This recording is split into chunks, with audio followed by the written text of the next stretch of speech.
حضرت عمر رضی اللہ تعالیٰ عنہ کا قصہ۔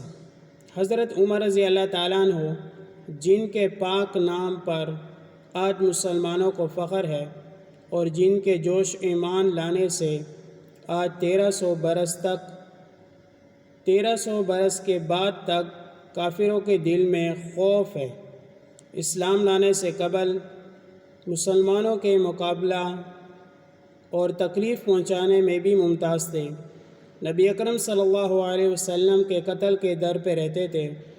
ایک روز کفار نے مشورہ کیا، کمیٹی قائم کی کہ کوئی محمد صلی اللہ علیہ وسلم کو قتل کر دے۔ حضرت عمر رضی اللہ تعالیٰ عنہ نے کہا کہ میں کروں گا۔ لوگوں نے کہا کہ بے شک تم ہی کر سکتے ہو۔ عمر تلوار لٹکائے ہوئے اٹھے اور چل دیے۔ اس فکر میں جا رہے تھے کہ ایک صحابی قبیلہ زہرہ کے جن کا نام حضرت سعد بن ابی وقاص رضی اللہ تعالیٰ عنہ ہے اور بعض نے اور صاحب لکھے ہیں، ملے۔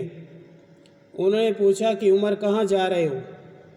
کہنے لگے کہ محمد صلی اللہ علیہ وسلم کے قتل کی فکر میں ہوں، نعوذ باللہ۔ سعد نے کہا کہ بنو ہاشم اور بنو زہرہ اور بنو عبد مناف سے کئی مطمئن ہو گئے، وہ تم کو بدلے میں قتل کر دیں گے۔ اس جواب پر بگڑ گئے اور کہنے لگے کہ معلوم ہوتا ہے کہ تو بھی بے دین یعنی مسلمان ہو گیا، لا پہلے تجھے کو نمٹ لوں۔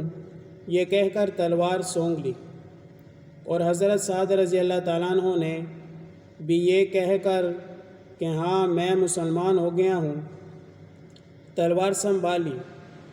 دونوں طرف سے تلواریں چلنے کو تھی کہ حضرت سعد رضی اللہ تعالیٰ عنہ نے کہا کہ پہلے اپنے گھر کی تو خیر لے، تیری بہن اور بہنوئی دونوں مسلمان ہو چکے ہیں۔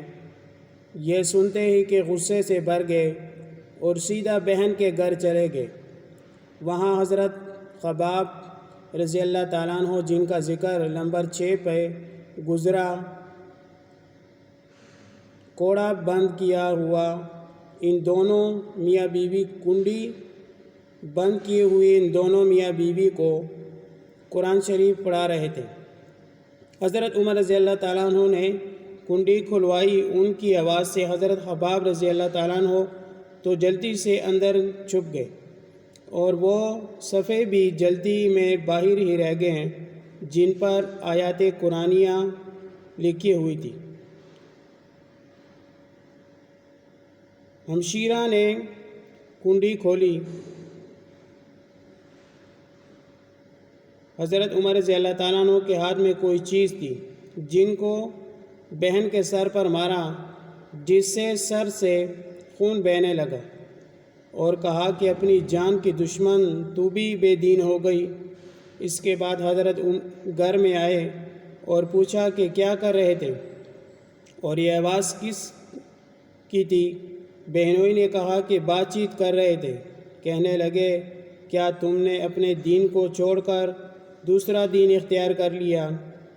بہنوئی نے کہا کہ اگر دوسرا دین حق ہو تب یہ سنتا ہے، تب یہ سنانا تھا کہ ان کی داڑھی پکڑ کر کھینچے اور بے تحاشا ٹوٹ پڑے اور زمین پر گرا کر خوب مارا۔ بہن نے چھڑانے کی کوشش کی تو ان کے منہ پر ایک تماچا اس زور سے مارا کہ خون نکل گیا۔ وہ بھی آخر عمر ہی کی بہن تھی۔ کہنے لگی کہ عمر، ہم کو اس وجہ سے مارا جاتا ہے کہ ہم مسلمان ہو گئے۔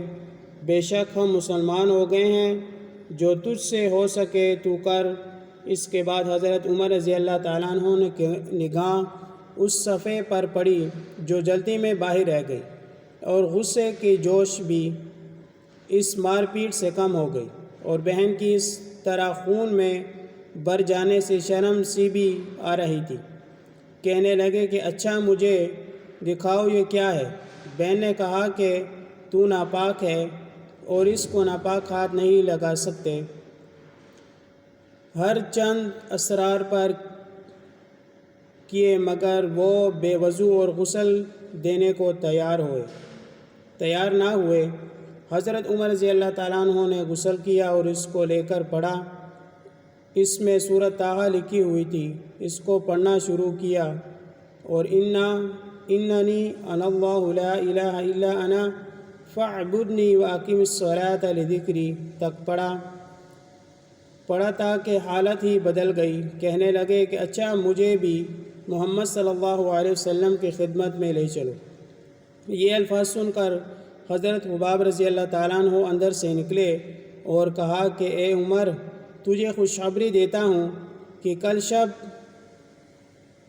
میں حضور صلی اللہ علیہ وسلم نے دعا مانگی تھی کہ یا اللہ، عمر اور ابو جہل میں جو تجھے زیادہ پسند ہو اسے اسلام کو قوت عطا فرما۔ یہ دونوں قوت میں مشہور تھے۔